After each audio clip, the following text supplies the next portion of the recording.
Thinking about Freeport grossly underperforming Singapore, its sister, wondering why Sir Lyndon's banner break speech is blamed for the Hawksbill Creek Agreement, the prophet not respected in his own country. Pause, think about it with intentional thought, and consider where we go from here. Stay tuned and hear what our guest this evening, Dillon F. Knowles, got to say about all of these great things that we will be talking about tonight and the Hawksbill Creek Agreement and whether it can do the things that we want it to do in developing our country. We'll be here to be able to allow us to ask your questions, and we will endeavor to do our best. Something to think about with Dale Happy Knowles. What we think, we become. What we radiate, we attract. What we imagine, we surely can achieve. Let's change the narrative, 242. Welcome to Something to Think About with Dale Happy Knowles. We're here this evening. As we mentioned before, we're going to be talking about the Hawksbill Creek Agreement. And we're going to be with Dillon Knowles. And we'll be talking about the benefits of this prestigious agreement that other people have been able to put in place in their countries and had great success. But somehow we are a little bit lagging behind in our own. And so we just want to have this conversation with this gentleman of great knowledge and wisdom. And so we want you to be able to be a part of this conversation and ask your questions online, and we'll endeavor to answer what we can. And what he is willing to answer, we will try to focus in on those things. So welcome, Sir Dillon. How are you today? Oh, I'm great, Happy. And yourself? I'm an awesome. You know, things, Murphy always tries to get in the way, but he can't have nothing on top of us because I've been waiting a long time to get you on this show. And, you know, to speak on, particularly on this specific topic. But this is the week of Father's Day. And we celebrated Father's Day on Sunday. And, you know, I just got to say a few things before we dive into the Hawksbill Creek Agreement, which I consider to be the father of Grand Bahama, of Freeport, Lucaya itself. You might have a different view, and we will hear that borne out in discussion. But we want you to, out there on Facebook and YouTube, to join our co-sponsors, Dom Dev Enterprises and Paget Investments, as we have this discussion this evening. And so our guest today is an esteemed fellow, besides being my mother's first child, but he is also a fellow who went to school, graduated from McGill in chemical engineering, you know, probably magna cum laude and all them kind of things when I was holding on to the boat. But, you know, he also is able to do some great things in his career. And so he worked at Farmer Cam now, I think it's called, Technologies possibly. He's an entrepreneur, magna cum laude. He's a father of one, but mentor to thousands. And no need for you to look any further than the one who is on the screen talking now as one of his success stories. And I know I could say that today because I know he ain't gonna deny it today. But anyway, so. But before I on any of that in this daily, on my daily father figures, you know, I had many. And my father is Felix Alexander Alonzo Knowles. They call him the sheriff. And but we had father figures in George Victor Cox, Fred Murray, James Bain, and my baseball fathers that was led by people like Bertie Murray Sr. and Tommy Stubbs for myself. And then you had the late Philip Boxy Fountain, Charles Chuck Mackey, you know, and my esteemed coach, Ron Frazier. All of them were fathers to me. because they did things for me that didn't necessarily have to do, but they took you under their wing and brought us up, and me in particular. And so I thank them all for that. But Dillon, you showed me how to compete above with the lesser, me having lesser than other people, how to compete and be with a smaller talent, but to achieve greater things than them. You were the one that ruled in the house when my mom was out working hard and all that kind of stuff. But you were the leader, and you weren't a dictator, and people wanted to follow you. So that was critical to me in my later years. Early days, little children, you get mad and you want to throw a rock at you or bat or something like that, because I know it was all kind of crazy things. But you also was this icon in sciences of excellence. When I did the silly thing of trying to follow you, because we used to be playing ball and eating cherries and whatever else all the time, and you never studied. So I didn't follow studying, but you got A's and I got, well, let's just not call those letters, but anyway.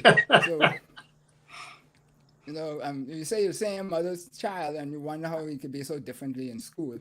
But here it is, you highly successful. I have some level of success, and so all works out for the better. And so we talk about those things of being not a dictator, but you are a natural model, where you were the supernatural model that moms had to break this perception out of me and sent me up in the Alps in Canada when sort of destroyed my baseball career, vision or dreams per se. But she had to put me, took out by slap and put me in the right direction. And you were right there supporting me in my dreams and her in her correction. And I have to thank you very, very, very, very much for all of that, because I wouldn't be here being able to have this conversation with you today if you didn't do those type of things for me. So today we will be dwelling into some of these things, your professionalism, your philanthropy, if I pronounced that right, because you do a lot of that very quietly. You don't say nothing to nobody, what you do. But, if people who had way more money than you would do what they were supposed to do, this country would be great, because you learned from my mom well to do plenty for people with nothing and so forth. So welcome, welcome, welcome. Happy Father's Day to you. And once again, thank you, thank you, thank you, thank you. Thank you for all that you have done so far. You're most welcome. It's often that people don't realize the impact that they have on others by the example they set. People tend to think that the only way that you can impact somebody is by what you teach them in an outward way, but oftentimes people learn the most from you by observing you. So I'm thankful that I was able to make an impression on your life and the lives of the many young men that I have mentored over the years and supported in their endeavors. To God be the glory. Awesome. Amen. Salut. And all those good things that we say in response to that. So I firmly believe that the Hawksbill Creek Agreement is the father to Freeport, Lakaya area. A number of people don't support that, but I think by the end of this conversation that people will see why I say that. And the Bahamas, as you were to many, the Hawksbill Creek Agreement was designed as the cornerstone to be an industrial city of sorts. And I'm sure you will correct me on a lot of these things, being where you sat and the knowledge that you have of this whole structure. But being industrial, we have this thing in the Bahamas where we tend to want to cookie cutter everything across the board, and because tourism is so successful in Nassau and some of the family islands, we wanted to be across all islands. But Dr. Miles Monroe always say, if you disconnect somebody from their source or that created them, then they will surely decay or die. And I believe that statement to be very true in relation to the Hawksbill Creek Agreement and I would say the pioneer or author of that having separated, and we'll talk a little bit about that also, so you could get into that.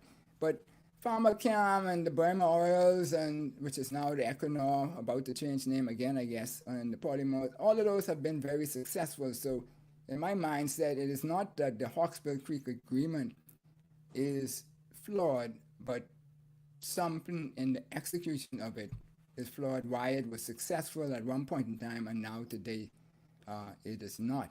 So put it to you that we have achieved this full potential, or we need to achieve this full potential. So let us know then that because of this execution, then what it is that we have to define today. Because, Marx Dupree says that the first responsibility of a leader is to find reality. The last is to say thank you.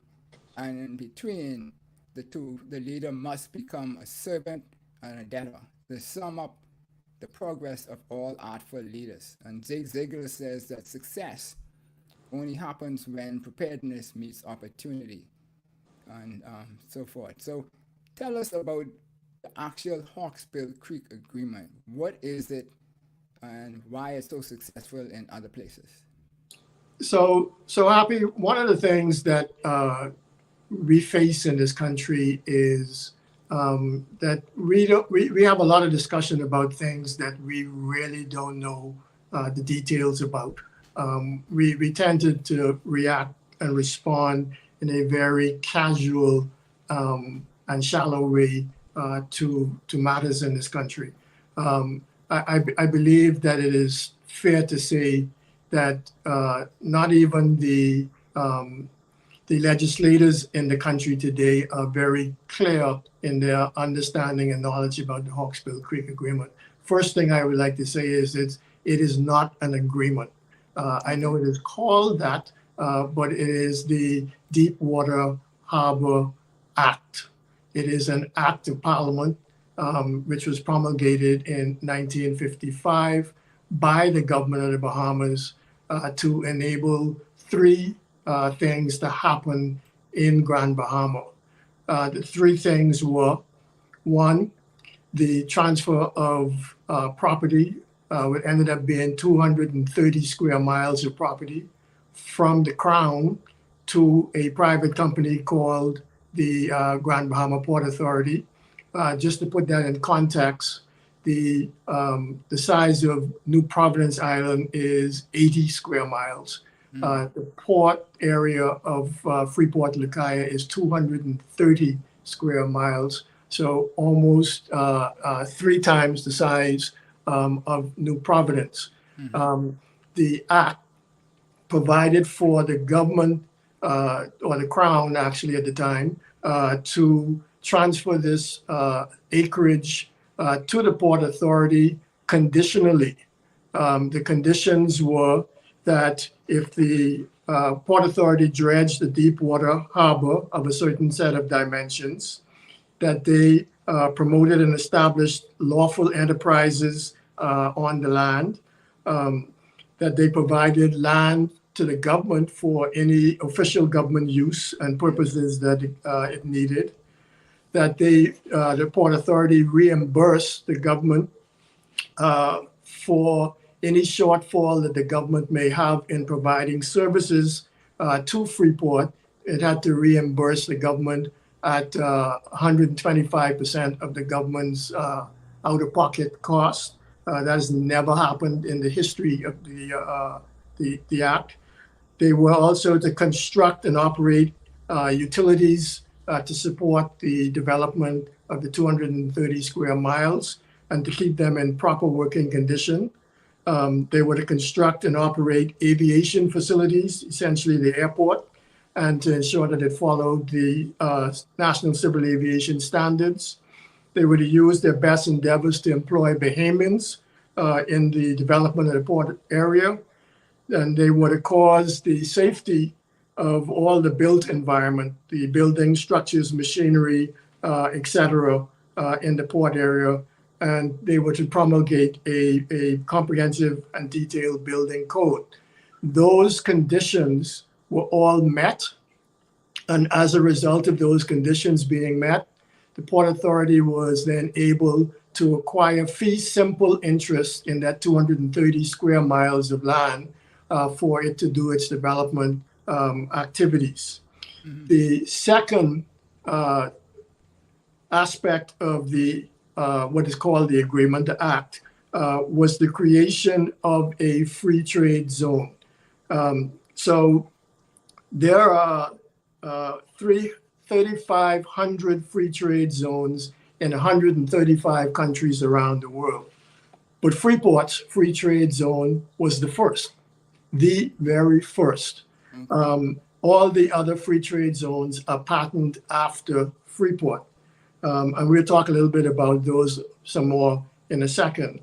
But the free trade zone essentially created an environment from that 230 square miles of property, which allowed for all goods to be brought into the country for the use in business, duty-free of customs duties, emergency taxes, and all other taxes. That there would be no real property taxes of any kind by the government on the 230 square miles up until 2015. That there would be no personal property or capital gains taxes by the government until 2015. That there would be no taxes on income until 2015. That there would be no excise taxes of any kind by the government upon or against any goods, articles, or things imported into the port area, manufactured in the port area, processed in the port area, assembled, warehoused in the port area, or exported outside of the country. That there would be no export taxes for the government on any goods or articles or things exported from the port area, and that there'd be no stamp tax or other taxes by the government on monies remitted to places outside of the country from the port area. So essentially, they created a economic zone which was free of the burden of local taxation for the purposes of encouraging development of that 230 square miles into initially an industrial city and then an industrial slash touristic resort, retirement resort development city.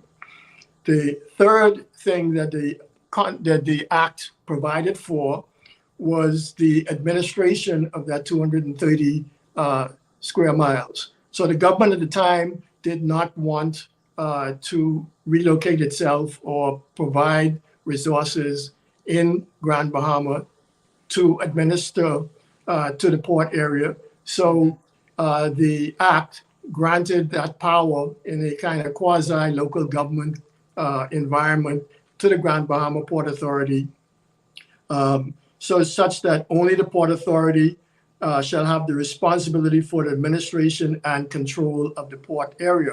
Now that there's a lot of items that fall under that, including issuance of business license, permitting for construction, the creation and naming and management of roads, and such on. So there's a whole list of things.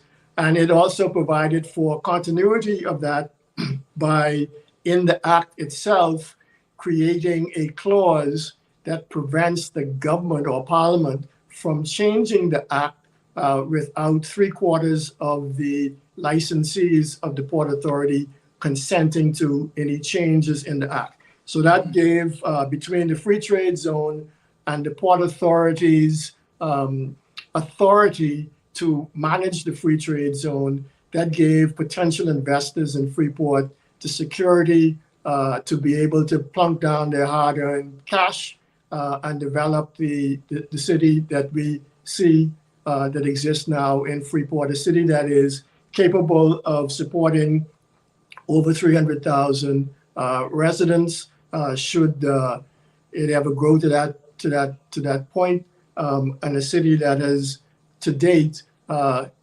provided sustenance and kept occupied, employed the approximately 50,000 Bahamians on the island of Grand Bahama. You have to remember that in 1955, when this deal was inked, there was less than 3,000 people on Grand Bahama. It was a sleepy fishing village. And it, like most of the out islands, it would still be a sleepy fishing village had the Hawksbill Creek Agreement Act not been promulgated by the government of the Bahamas. So while Wallace Groves was the founder of the Grand Bahama Port Authority, really and truly the government of the Bahamas is who I would consider to be the father of the Hawksbill Creek Agreement. And we could talk a little bit about that going forward. Yeah, so I was only saying that the actual Hawksbill Creek Agreement, though, for Grand Bahama itself, or for Freeport Lucaya itself, was more of the father itself. So Freeport Lucaya would not exist if the agreement was not promulgated in the House of Assembly. There would have been nothing in Freeport today, just like there is nothing in most of the islands of the Bahamas today. All the activity is centered on New Providence. Right. So now you mentioned, I think you said there were 30 ports around the world and 100 and something odd countries that came after this particular act was put in place. And from what you said, I didn't hear anything that seemed to be out of order. And so did the other 30, are they using this as a model, or did they have something special why they are, like a Singapore, why they are so... Let's get this right now. Not 30 free trade zones, 3,500 free trade zones in 135 different countries. Wow. Okay.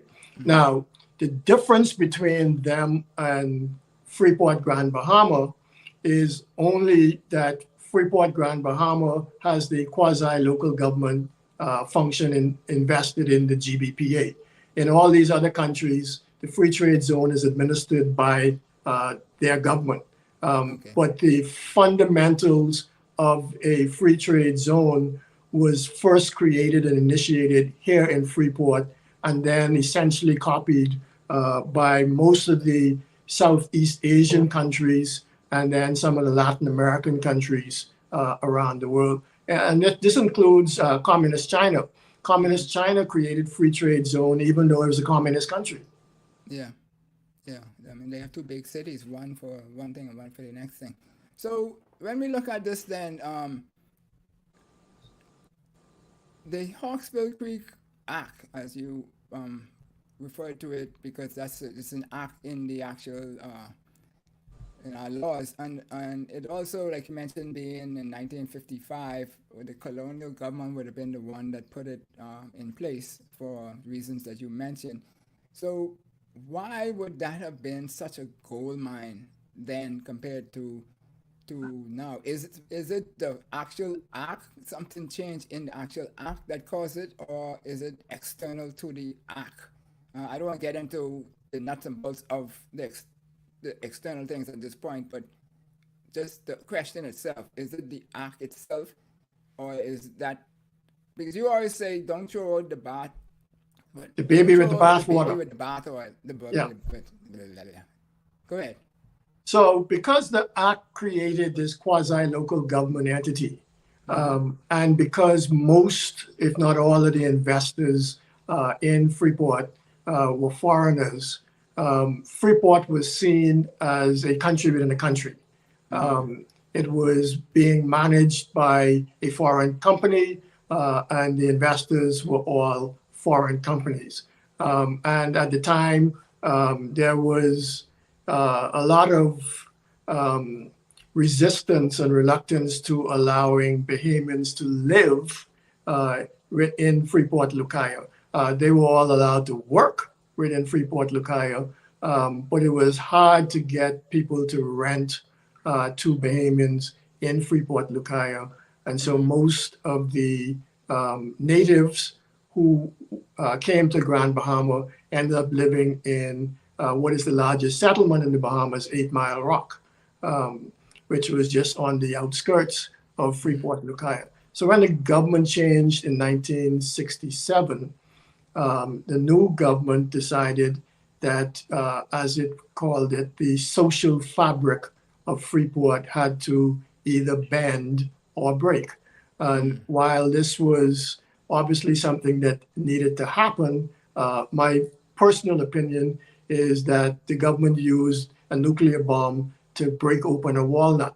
And what happened was that these foreign investors then became very nervous, thought that the government was going to nationalize their assets, and a lot of them absconded, leaving projects unfinished.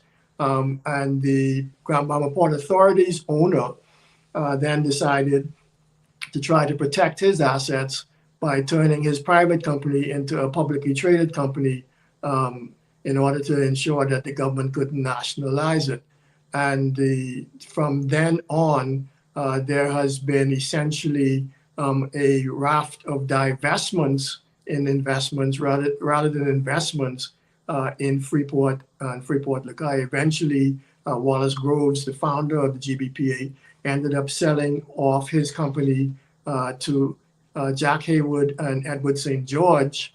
And obviously, they were not the original visionaries, and they made the best of the purchase that they made. They divested of a lot of assets in order to be able to pay off their debt to Groves, whom they bought the company from. And you then add that activity along with the government's interference in some of the benefits that made the free trade zone the free trade zone.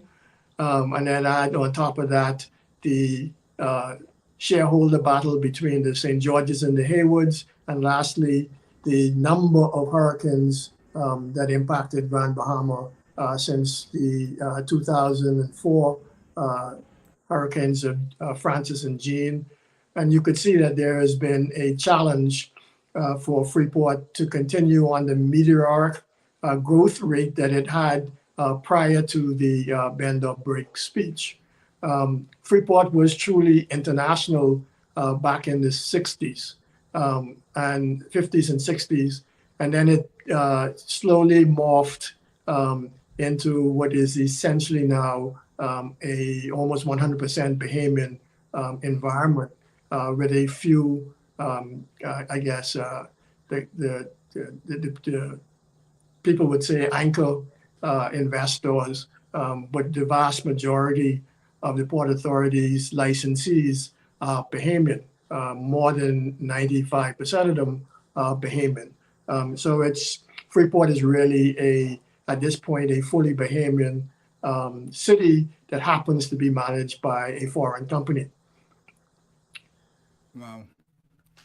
That sounds like there's more issues with xenophobia than it is with the actual act itself that is causing the performance to be so significantly lower than some of the other countries that you mentioned already that is copied or mirrored. Yeah, well, I mean, I could speak to that with real data. You know, in 1965, just before the Bend or Break speech, the gross national income of the Bahamas was $1,900 per person. At that same time, the gross national income of the what's that? 1, 2, 3, 4, 5, 6, 7, 8, 9, 10 Southeast Asian countries range from $130 to $890. Right? Mm-hmm. That's in 1965. Okay. They then implemented their own free trade zones. All of them implemented their own free trade zones. And by 2012, the Bahamas' gross national income per capita had only grown to $20,000, but 1, 2, 3, 4, 5 of them had surpassed the Bahamas. Singapore was up to $51,000. Japan was up to $47,000. Hong Kong was up to $36,000. And the Bahamas was getting left behind at $20,000. And all of that growth in those Asian countries came from the implementation of their free trade zones. Mm-hmm. So they took what we discarded and made lemonade out of it, and we still holding on to the lemons. So you mentioned those. So Singapore, as I remember, is like 19 times the smaller than the Bahamas as a whole, and it's probably I don't know what, maybe 10% bigger than Grand Bahama, bigger than Freeport, Lucay area, and then the GDP, the 400 square miles of Grand Bahama compared to Singapore, that 400,000 people could go in there compared to Singapore, 5+ million people, an economy, right? So it doesn't seem like size, because we always talk about the Bahamas as such a small scale, but that's why we don't succeed. People always bring up that, I call it an excuse. And these other countries, particularly Singapore, which is small, like Grand Bahama, like Freeport, is doing those great things. Does that mean then the Freeport port today still has the potential to blossom like how they blossomed? Oh, Freeport, the Hawksbill Creek Agreement is still paramount in my mind to the growth of the country, the entire Bahamas, not just Freeport. There's only but so much growth you could get in New Providence. You guys are plateauing out at this point. But Grand Bahama and the port area in particular has not even scratched the surface of what it could be. We could relocate the entire population of the Bahamas to Freeport, Lucay, and still have space. Okay. That's the Freeport, Lucay, not Grand Bahama. That's not Grand Bahama. Freeport, Lucay. Freeport, Lucay is approximately half of Grand Bahama. It's the central half, and then you got half of it to the east, East Grand Bahama, and a quarter of it to the east and a quarter of it to the west. But in the middle, you have 230 out of 520, I think it is, square miles total. Okay. So in terms of land mass, which is not really the key, but in terms of land mass, there's enough land mass on Grand Bahama Island for probably 500,000 people. Now, the real key, though, is economic potential. And the free trade zone still exists, though somewhat butchered by the powers that be over the years. That's a whole discussion all to itself. But it has been stymied by successive administrations through attacks on the customs procedures, by taking back from the GBPA certain aspects of the administration, by putting in additional red tape beyond what was envisaged in the free trade zone, and in some cases competing with Freeport for investors. I'm told that Kersner initially came to Freeport and ended up on Paradise Island. Obviously, Bobby Ginn came to Freeport and ended up in the West End, and there are others like that. Okay, so we have a challenge in our country with allowing things to flourish that are not within our control. This goes back to the fatherhood issue.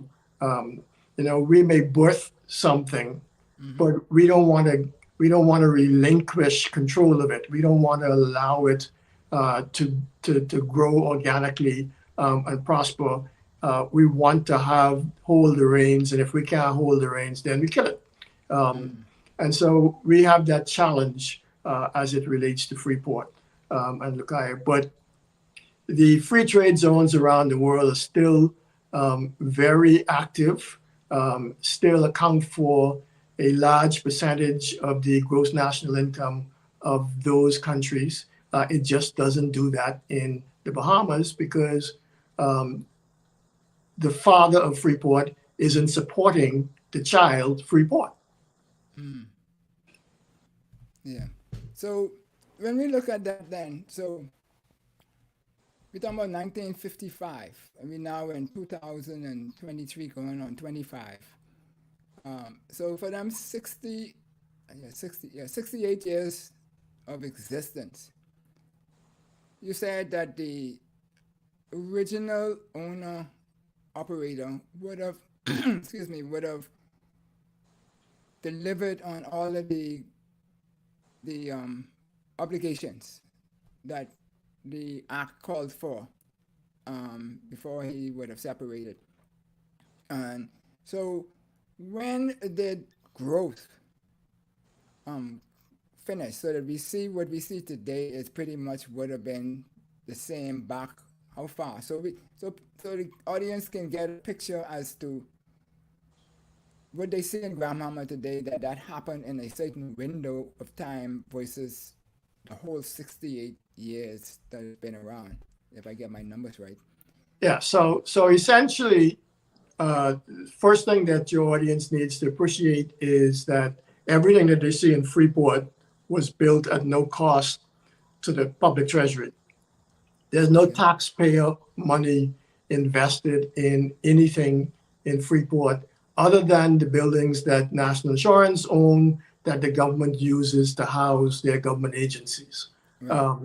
All the rest of it is private money.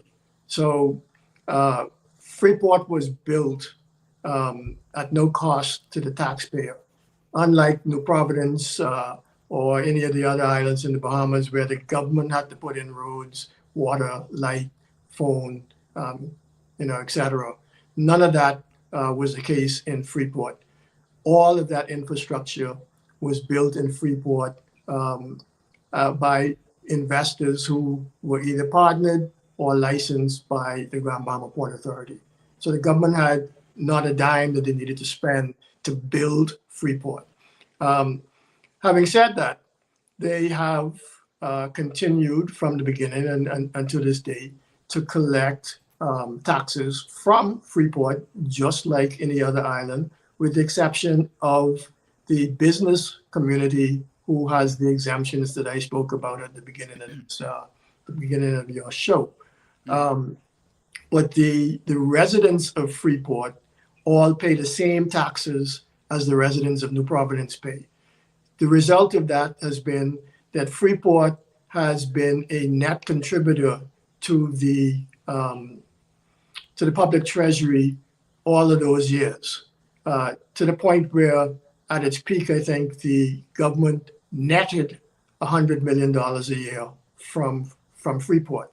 Now that has diminished recently, and the government has spent some funds on things like acquiring the Grand Lucayan Hotel, and it is now looking at spending some funds on its new acquisition of the airport. But over those 60-odd years, the government has made money out of Freeport. Freeport has subsidized the treasury to allow the treasury to be able to subsidize other islands in the Bahamas, okay? So Freeport has been a moneymaker for government from its inception. Port Authority built most of the infrastructure that you see in Freeport by 1970. I think the Grand Lucayan waterway completion happened in 1970, and that was the last of the infrastructural work that was required to create what you now see in Freeport Lucaya.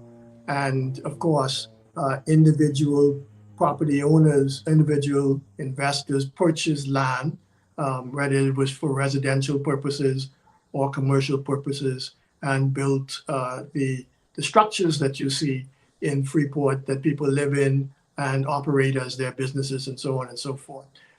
In the beginning, you had industrial companies like Syntex, who came in 1967, followed very closely by Borco and Bahamas Cement.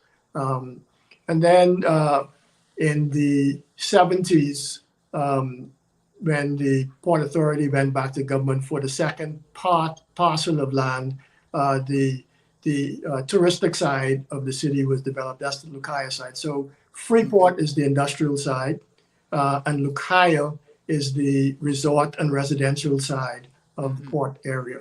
And of course, there have been a couple of generations now of resorts, some that have been imploded and rebuilt.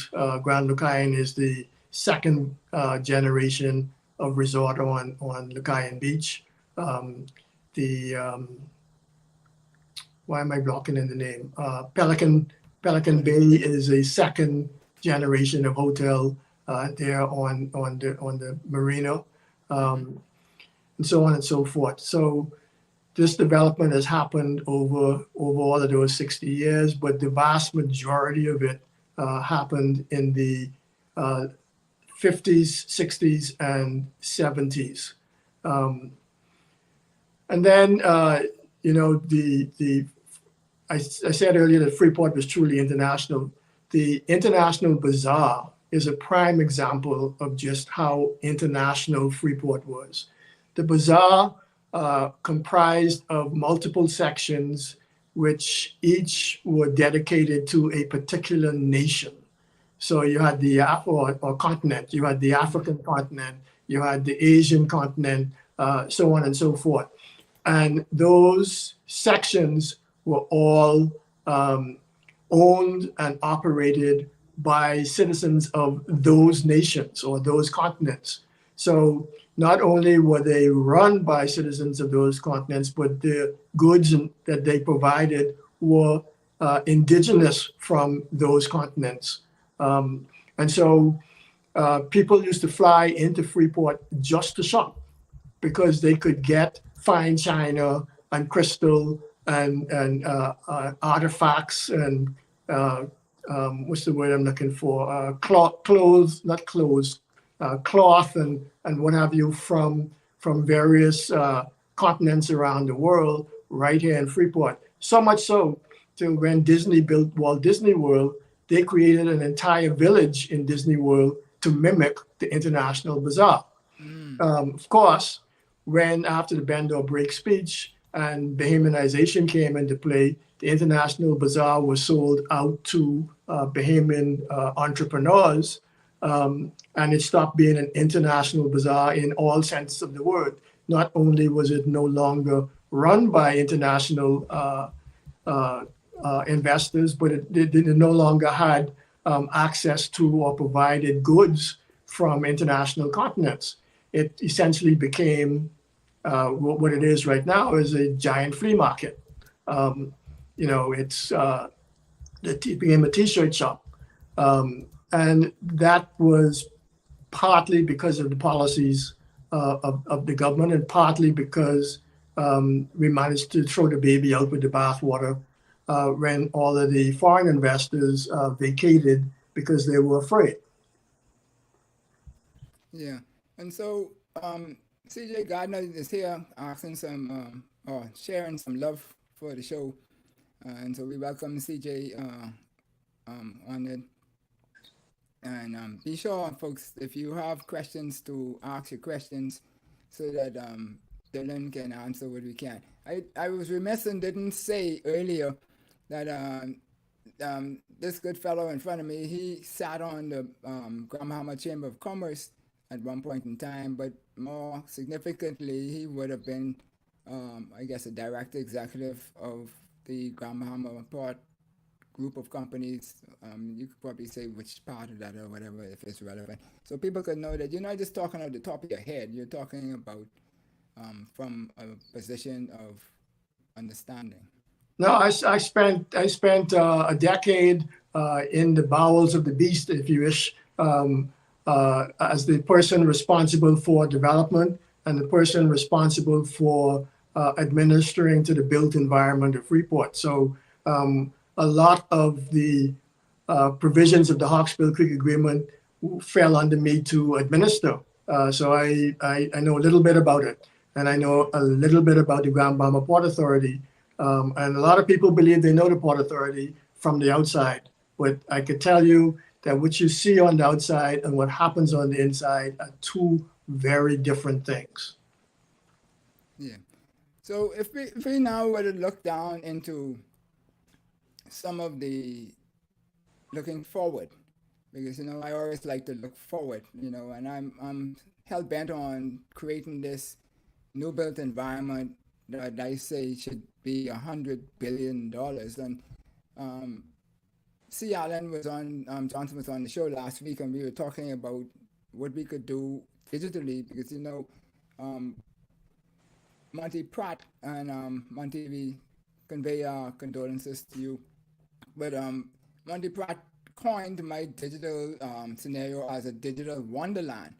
And I always said that we could replant Silicon Valley and the likes here and to occupy some of those buildings that people have maybe abandoned. And we could bring into this country an economy or industries that would not normally be, because digital is all over the world at the fingertips.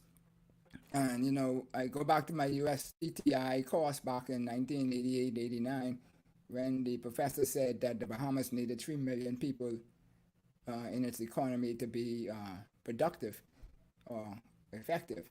And I did a little review on just about every industry that we have that leverages international is successful, but the ones where we only leverage in domestic, which is only our 460 odd thousand people who are here visiting a day, are struggling or failing. And so my thing is digital is the answer for new economies moving forward. So let's look at that from a perspective of what is in place now with the Hawksbill Creek Agreement.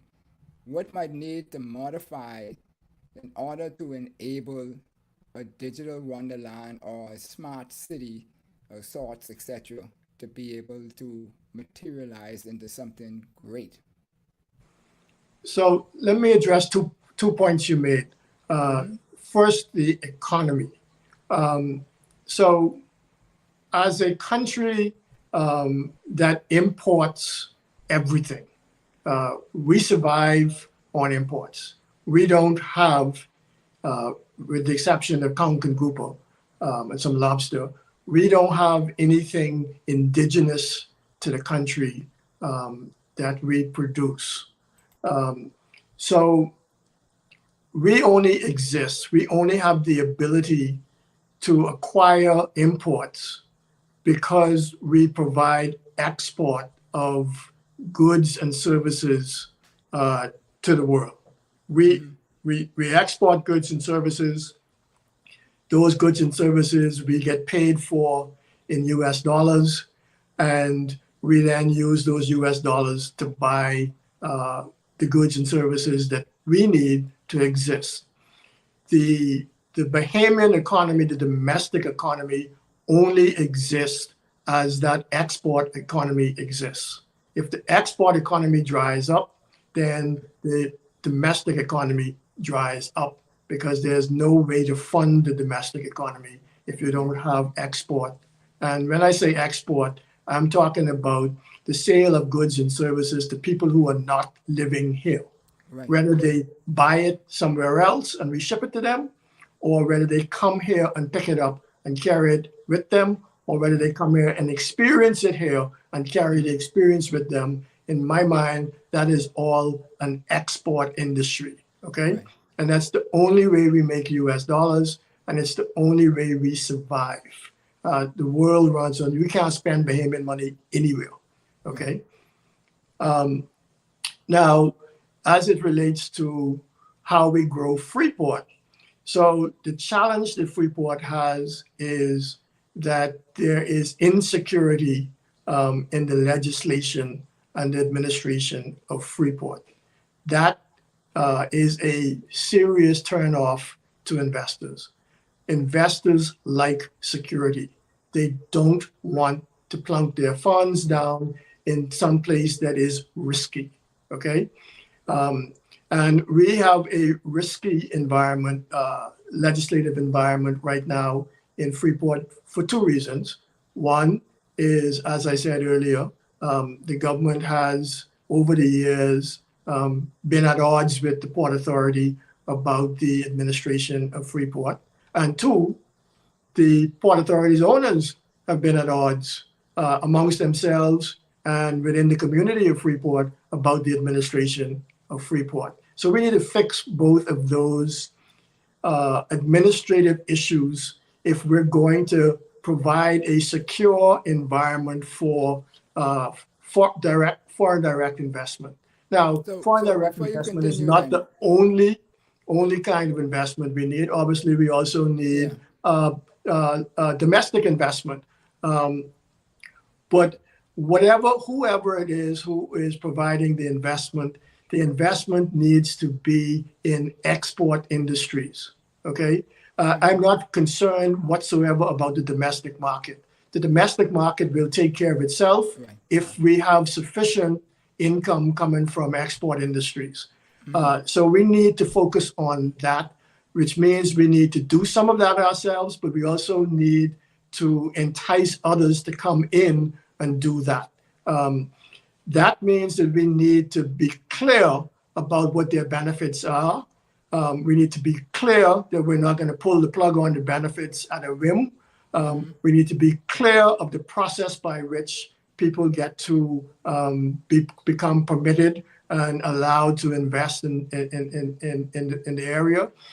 Initially, the Hawksbill Creek Agreement had the Grand Bahama Port Authority as the one-stop shop for investment. You came to the Port Authority, you got a business license. The Port Authority would send your personal credentials to the government so that the government could determine that you were not persona non grata in the country. And if so, then you got your work permit automatic and you proceeded to invest and do your business. Now, the government has stepped in, and not only do you have to go to the Port Authority to get licensed, but you now have to go to the government Foreign Investment Board to get approval. You got to still go to the government to get your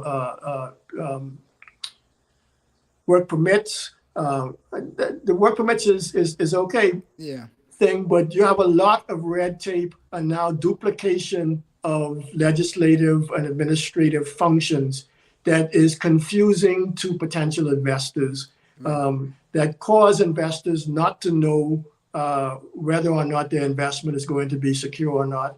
And it causes them to shy away from the jurisdiction and go elsewhere where there's less risk, okay? The other part of it is before you go to the other part though, because my understanding is that some of that changes, the way you said it gives the impression that it's only the government caused that to happen, but my understanding is some of that changes was actually invited. But really, I'm not going to debate that here, but I just wanted to put that out there so people can think. I don't know about the invited part. I know that the changes that have been made go contrary to the act. As I said at the beginning, there's no change that could be made legally to the act without the consent of 3/4 of the licensees of the Port Authority. However, government and the Port Authority over the years have hacked away at the benefits of the agreement and move things from the Port Authority to the government without the licensee's consent. Because it was convenient to both the government and the Port Authority at the time to do so, even though it was not convenient to Freeport Lucayo. Right. Yeah. So that's why I say I don't want to get into how it happened, but it just was in one direction as far as I understand. So Gardner is saying here that in the 2016 Incentive Act, I'm not sure what he's referring to there. You might know. He said, was it repealed by the Minister administration? So this is an interesting scenario. So at the beginning, I told you the benefits to the Hawksbill Creek Act for the port area and the free trade zone. Some of those benefits were to expire in 92, and others were to expire in 2015. In 92, the then Ingram administration created a second act. not the Hawksbill Creek Agreement Act, but a separate Freeport Act that essentially provided the benefits that fell away in 92 from the Hawksbill Creek Agreement. He provided those benefits to Freeport under the 92 Freeport Act. And then in 2015 slash 2016, however you want to look at it, when the additional benefits under the Hawksbill Creek Act fell away, the Christie government essentially extended those benefits under the 2015-2016 Act. The 92 Act had certain requirements or obligations on the GBPA, which they essentially fulfilled the spirit of those obligations. The 2015 Act, when the Christie administration lost to the Minnis administration, the Minnis administration said it was going to repeal that act, but I have no proof that they have done so, even though they said they would do so. And so as far as I am aware, that act still exists.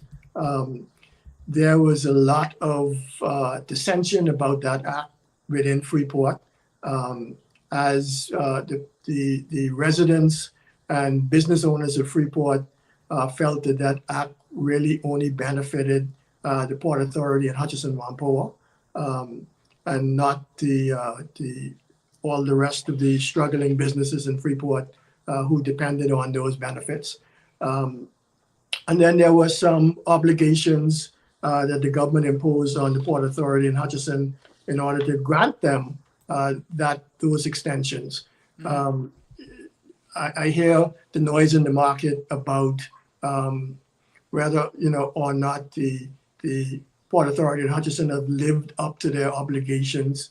I really don't want to get into that because those who are making the noise in the market really are off base in terms of all the things that have been done over the last 68 years compared to what they perceive may or may not have been done over the last 5. Yeah. And so on that note, though, you mentioned some things now. Are you saying then that fundamentally the Hawksbill Creek Act in place, we can ignite again the growth with that same framework? Or is there some minor changes that have to happen with that in order to move forward? So let's remember, the Act had 3 points. 1 was the transfer of land. 2 was the creation of the free trade zone. And 3 was the creation of the administration of that free trade zone, right? So the land transfer part cannot be undone. That's done. That they purchased that free simple. The 230 square miles belonged to them. They subdivided it. They put the infrastructure in. They got to sell it off to whoever they wanted to sell it off to. And that's a done deal. And nothing anybody could do about that. Okay. The second part was the free trade zone. That is the important piece of the equation.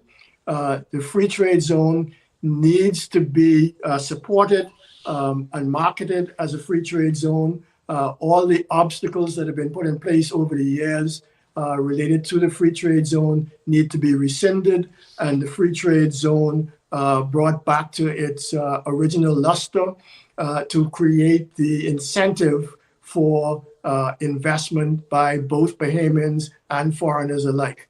The part that is most egregious at this point for most people is the administrative part.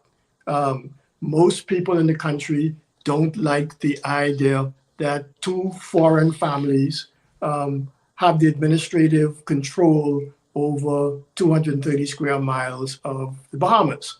And I understand that, okay? I also understand that they have been really in caretaker mode for the last 20-odd years and not in development mode.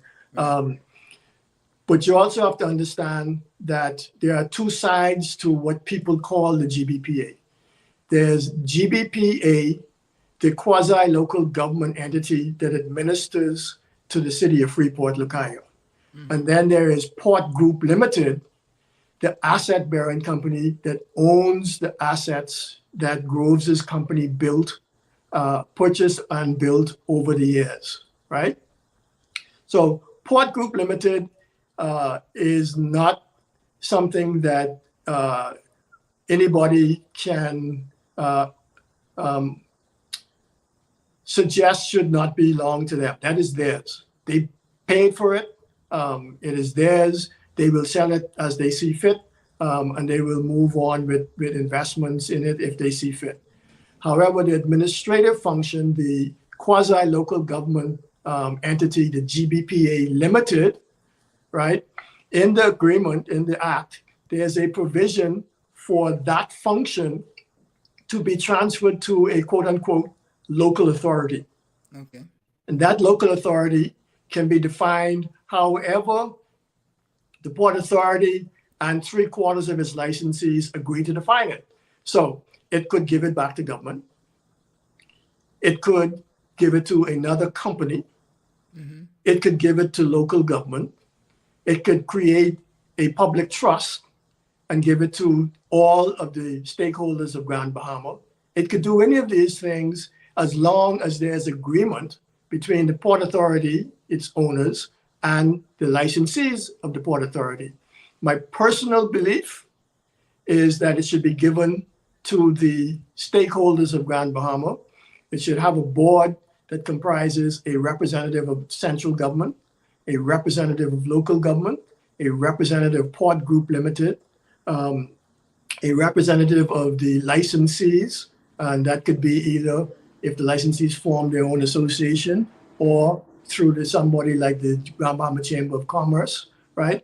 And if you form that trust, transfer the quasi-local government entity to that trust and create a board that represents all of the various stakeholders as I articulated, you then have a transparent administration of the Hawksbill Creek Agreement and the port area of Freeport. That would help go a long way to creating some comfort to potential investors that there is there's security for their investment, that there is not going to be some nationalization by some central government, or there's not going to be a change in the rules overnight that causes them to have a loss in their investment or whatever the case may be. And it also gives the residents of Grand Bahama a say in how their city, the city that they live in and love, is administered to, and how things work in the city. The Port Authority, the quasi-local government entity, the Port Authority, is the closest thing that we have to true local government in the country. The Local Government Act that we have really doesn't provide for local government. It provides for little mini extensions of central government.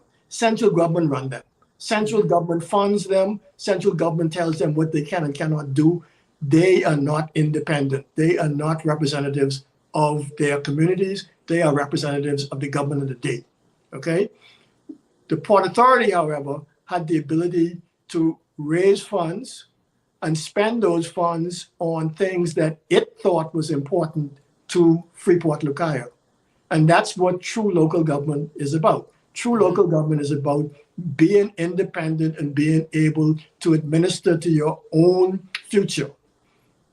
And we don't have that anywhere else in the country. It's closest with the Port Authority.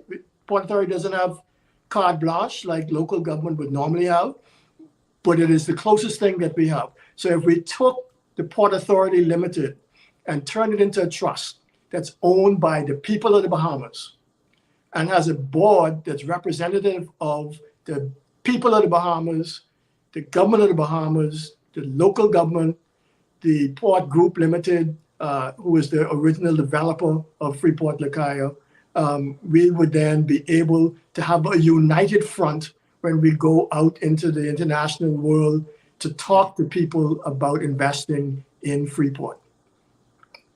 And of course, people are always looking for jurisdictions with low tax or no tax, and always looking for jurisdictions where they have the latitude to grow their business with only the minimal amount of regulation required to ensure that it is safe and secure and what have you. So we have a lot to offer. We also have the entire maritime industry to offer because of our location. We have the opportunity to offer ecotourism in East Grand Bahama, cultural tourism in West Grand Bahama. We have to remember that West Grand Bahama was integral to the development of the Americas during Prohibition, during the Civil War, and all those activities that happen on mainland U.S. that utilize West End as a launching point. So there's a lot of heritage there that we could offer.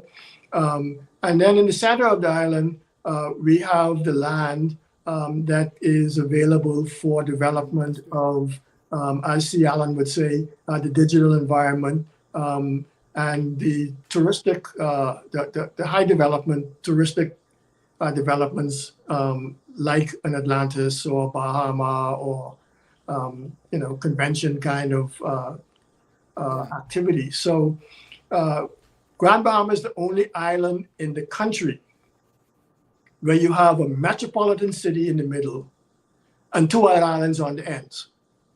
You get it all here. You have eco, you have cultural, you have outer island, and you have city life, all on one island. Yeah. We are at fault for not marketing that well. Right.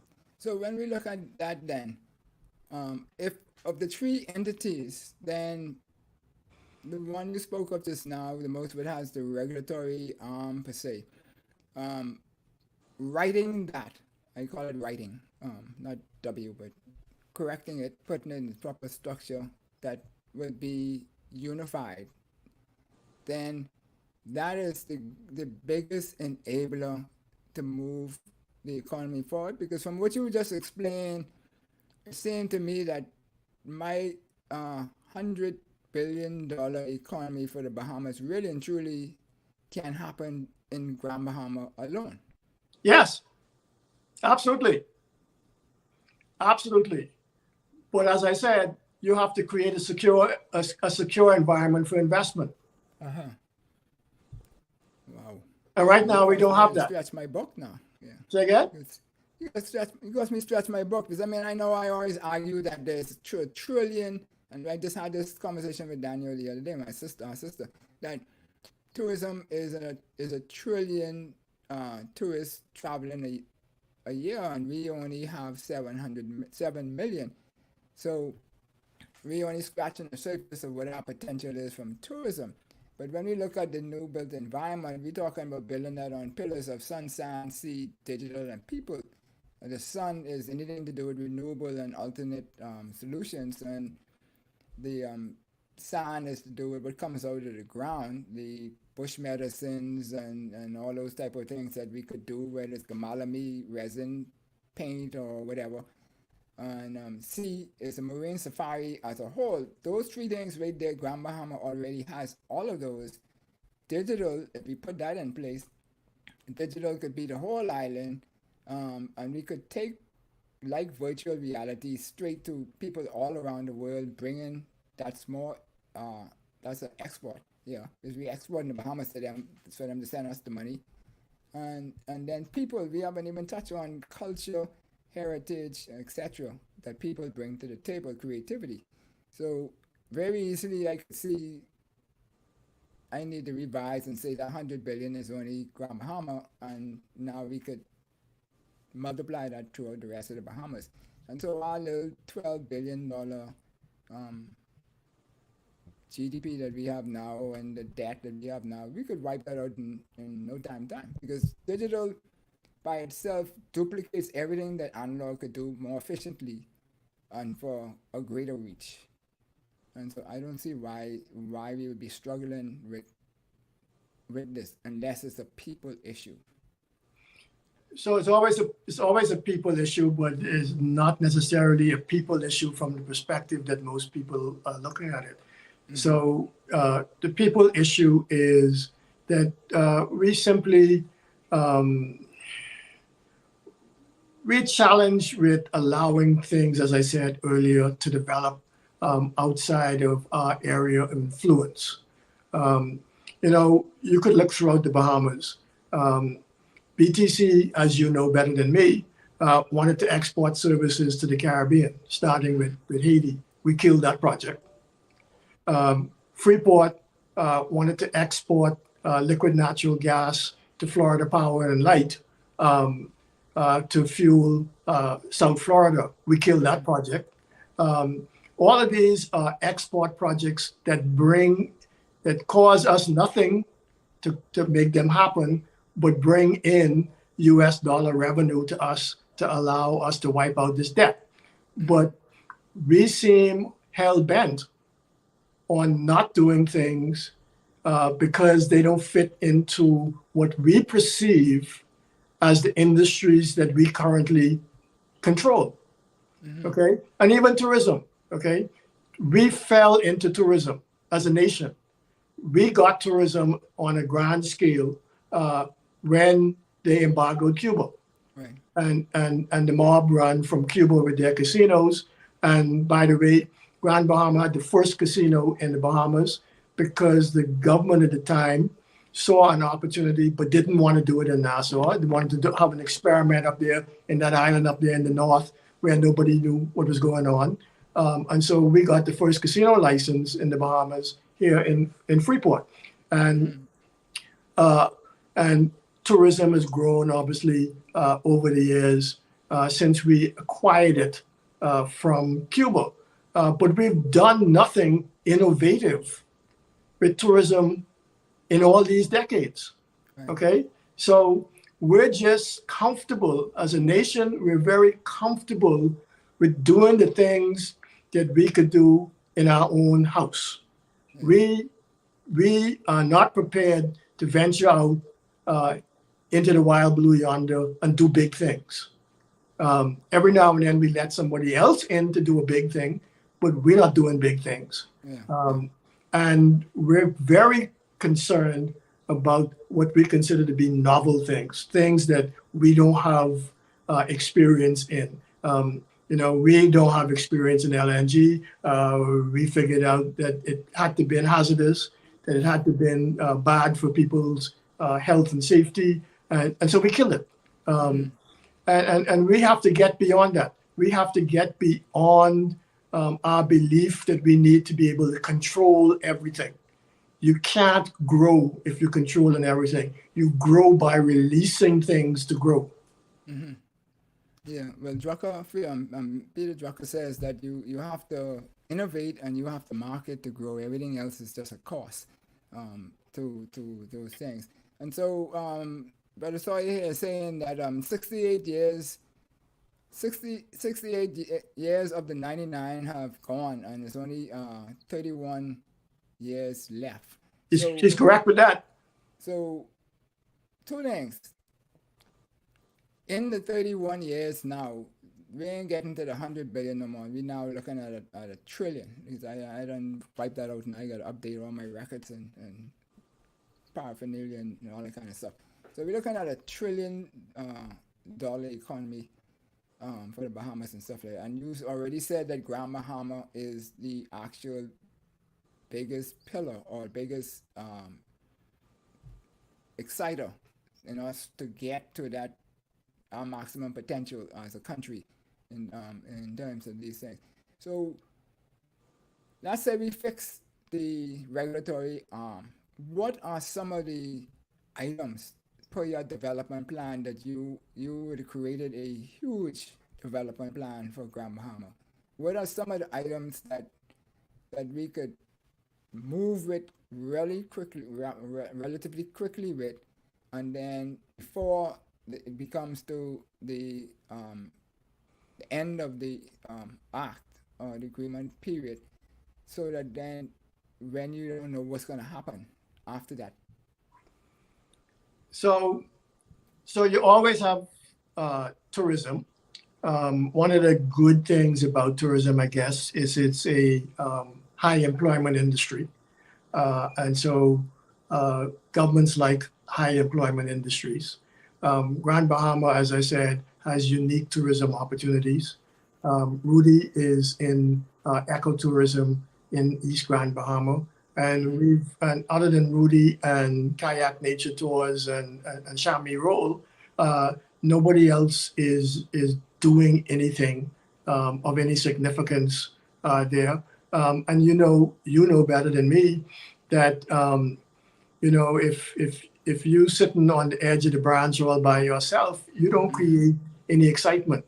But if you got 50 people sitting on that branch with you, all of a sudden you get known for something. Grand Bahama is not known for anything. Okay, when you say Grand Bahama to people, they ask you what's there. We need to become known for some things. We need to become known for We need to invest in ecotourism in these. We need to invest. Could you imagine a Disney quality venture in West Grand Bahama that talks about the pirate trade, the bootlegging trade, the gun running trade during the war, and all of those things? A Disney quality thing that people in the U.S. could come to and get exposed to what their history is. Not just our history, but their history. Part of the digital wonderland. Yeah. In the central part, there's maritime. The Freeport container port, unlike the New Providence container port. New Providence container port is focused on domestic cargo. Freeport container port is focused on goods moving from the east to America. We happen to be in the way, and there's no reason why we can't become the warehouse of China, for example. Right now, people in the U.S. have to order their goods from China, and they got to wait 2 weeks, 3 weeks, whatever it is, for it to get shipped. But if China warehouse their goods, or Asia warehouses goods in Freeport under the Hawksbill Creek Agreement, duty-free and tax-free, right?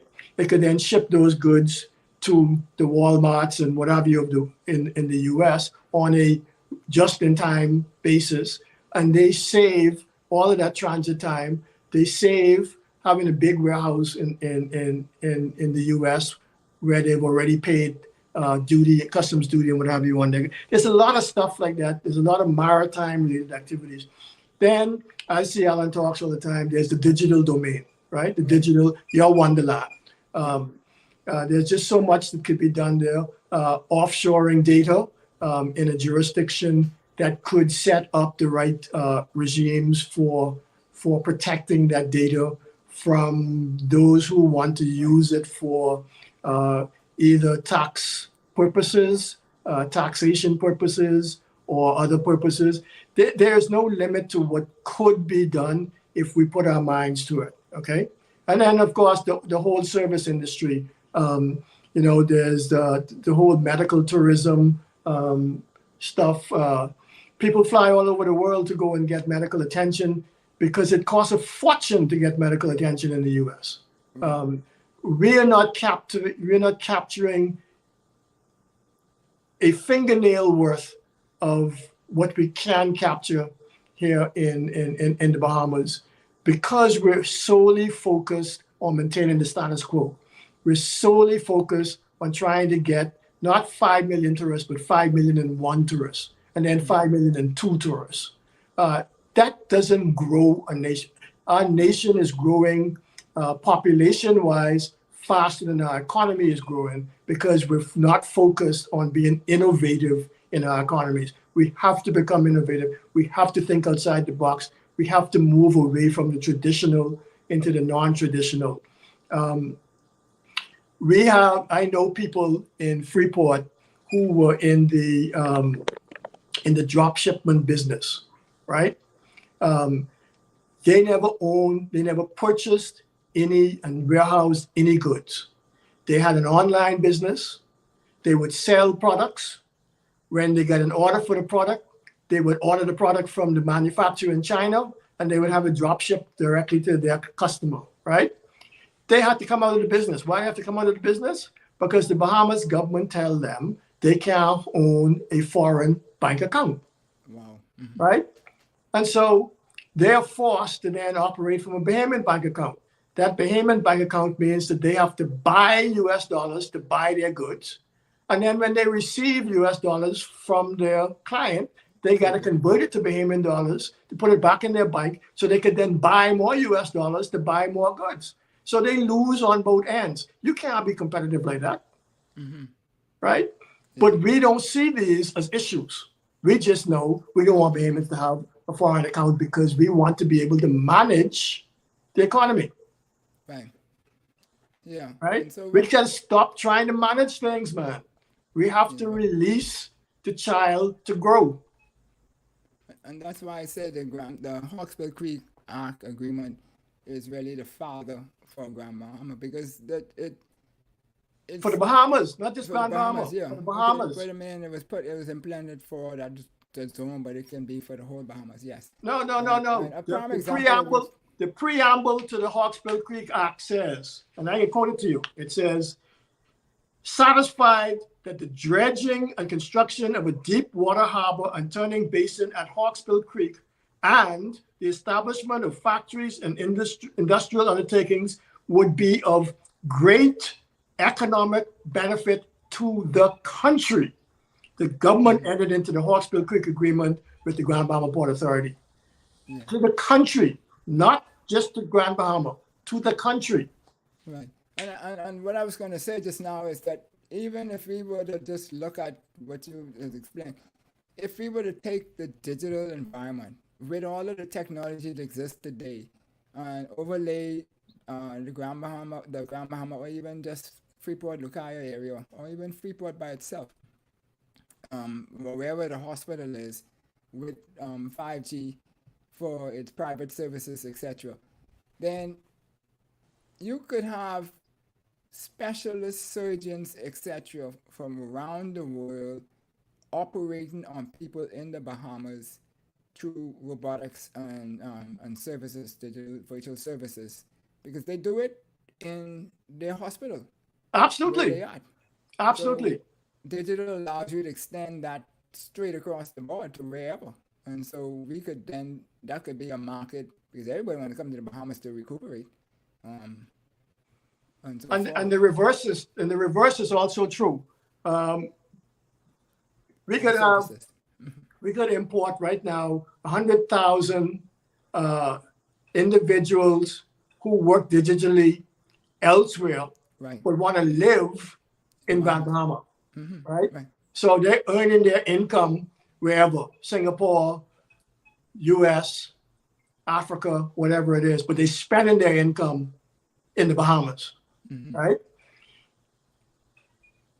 Why aren't we actively pursuing them like we are Jonesville? You know, I think it's about expanding the minds of people, right? And Abraham Lincoln says that, you know, the philosophy in the schoolroom yesterday should be the, and I'm paraphrasing, basically up the philosophy in the classroom in one generation should be the philosophy of practice and governance, etc., of the next generation.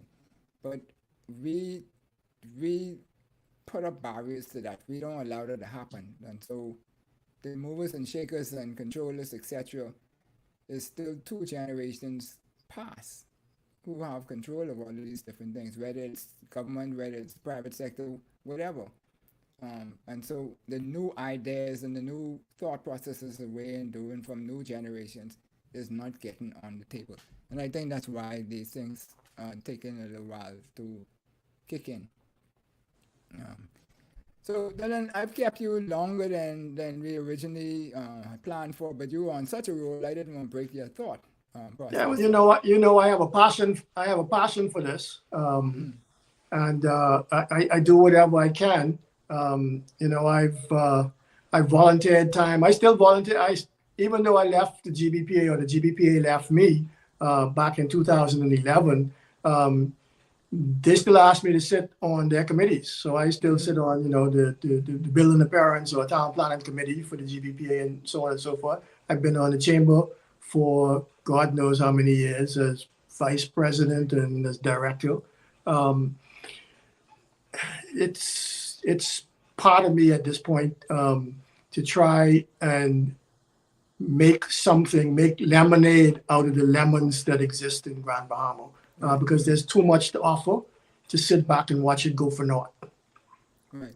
And so Gardner is asking this question, but I think you would have already answered most of it in a sense, but to just ask it in a slightly different way then, when we look at what we have now and where we probably need to go or what we need to transform into, in terms of tweaking, we already talked about the regulatory portion to become a municipal type activity, which with unified management and leadership of that organization. But from the other two areas, in terms of the development or the control of the land and stuff, people own those lands, but is there anything that we could put in place to cause activity to happen on those faster than what they're happening now? Because like if I have a whole plot of land and I'm just sitting on it doing nothing, let's just say Bay Street from East Street go to the bridge, people have been sitting on that for about 30-40 years now doing pretty much nothing. So how do we get people to move that and make that become active?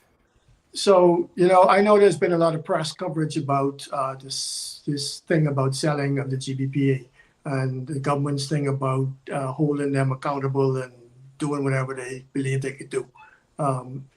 There's very little they could do, but that's a whole different discussion. Right. You have to look at the two sides of what people call the GBPA. So the quasi-local government entity, the Grand Bahama Port Authority itself, in my opinion, my humble opinion, having worked there for a decade, responsible for a lot of what it does, needs to be transferred to a local public trust so that it is owned and operated by the people for the people. I tried to convince the government back in 2015 to negotiate that transfer when it was negotiating the extension of the expired benefits, but the government saw fit to go in a different direction and tried to negotiate instead a 10% interest in Port Group Limited, which is the asset-bearing company, which is the investment company. So that didn't happen, but it still can happen. I think that you could structure a deal with the owners of GBPA Limited to make that happen. Now, Port Group Limited, which is the developer of Freeport Lucaya, essentially, it owns not all, but most of the undeveloped land. It owns most of the infrastructure, the roads, road right-of-ways, all that kind of stuff.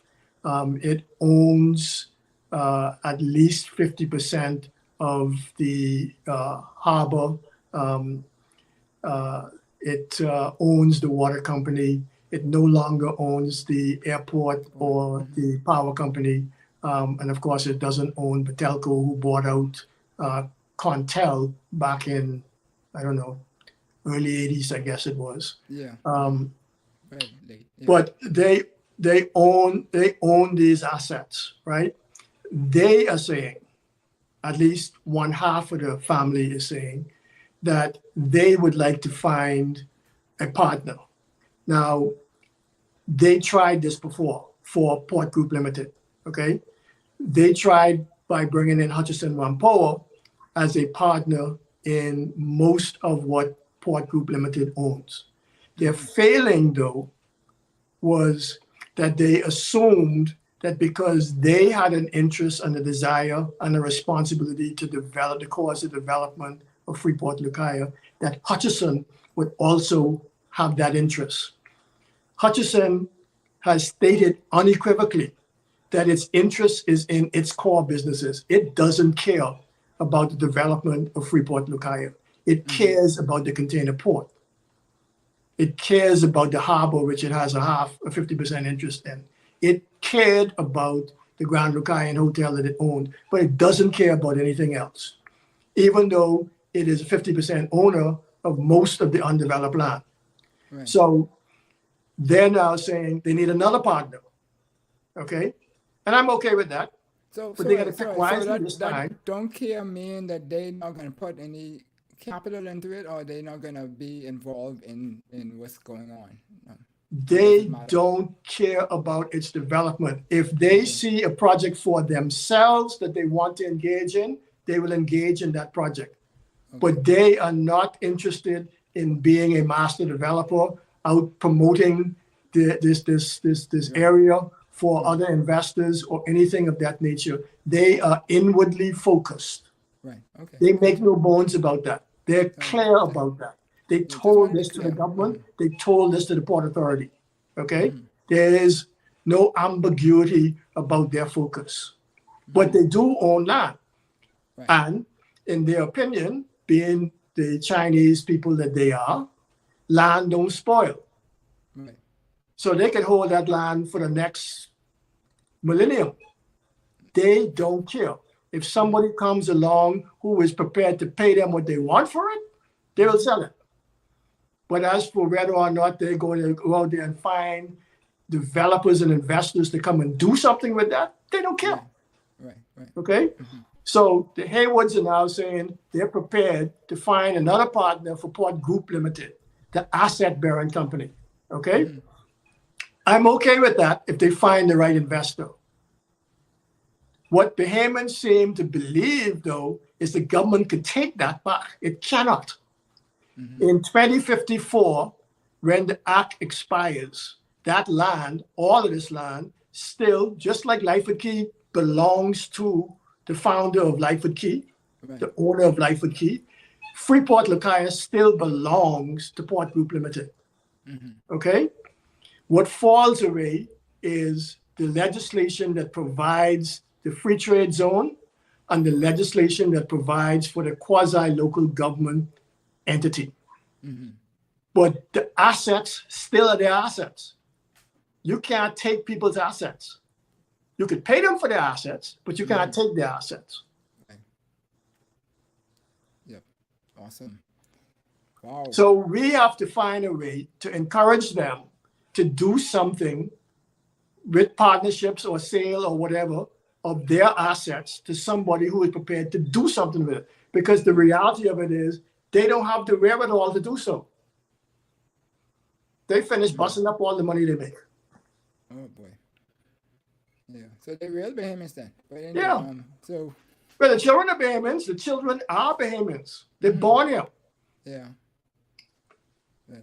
And that's a different topic again, because that's another hot topic in society today, as to how we look at different things and yeah, I don't want to get into that because ain't none of us originate from here. All of us come here. So no, I know. I'm just saying the Constitution is quite clear to me as to what is the thing, but we seem to be taking a long time to get to the same point as to what I. Yeah, let's not go down that road because politics is an interesting creature.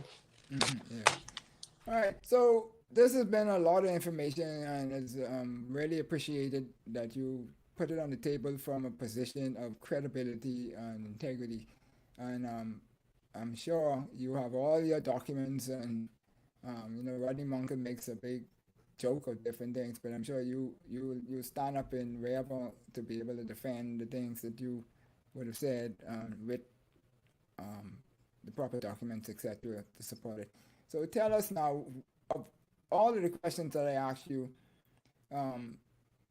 what would you like to say that I didn't ask you about on this topic? There's this belief in the rest of the Bahamas that Freeport gets a free ride.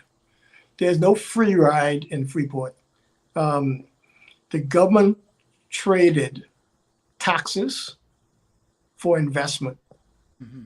It got the investment. It has been taxing the investment all these years. 40, 50,000 Bahamians reside in Freeport because of the act. Those people would reside in New Providence if there was no act, because there would be no Freeport. And just like every other family island, everybody is migrating to Nassau. Those 40,000, 50,000 people would be in Nassau, fighting for the same jobs that you all got in Nassau, creating more congestion and more chaos. And the government doesn't spend a dime to maintain Freeport. It spends money on government services, the agencies, but it makes money back off of taxes and duty and so on and so forth. And the Port Authority has never had to pay for any shortfall between what government makes from Freeport and what government spends in Freeport. So Freeport has always been a net contributor to the public treasury. So when people talk about a free ride in Freeport, the residents of Freeport pay the same taxes as the residents of Nassau, with the exception of real property tax. None of the family islands pay real property tax, neither does Freeport. Okay? But every other tax that you pay, I pay. Businesses in Freeport get some exemptions. Okay? So when people have this anti-Freeport mentality because they think that Freeport's smooching off the rest of the Bahamas, they are very wrong. Freeport is an opportunity to the rest of the Bahamas. And I hope that people will come to understand that, appreciate that, and get past the GBPA administration part and make use of Freeport for their own personal gain and for the gain of the country. Awesome. Why is this doing this foolishness? Yeah. So we'd like to thank you kindly for taking this time and particularly the extended time. And we hope that you found value in the show and learned something new. Whether you agree with all of the things that is happening or the situation that is not, maybe do some more research and satisfy yourself on what is what.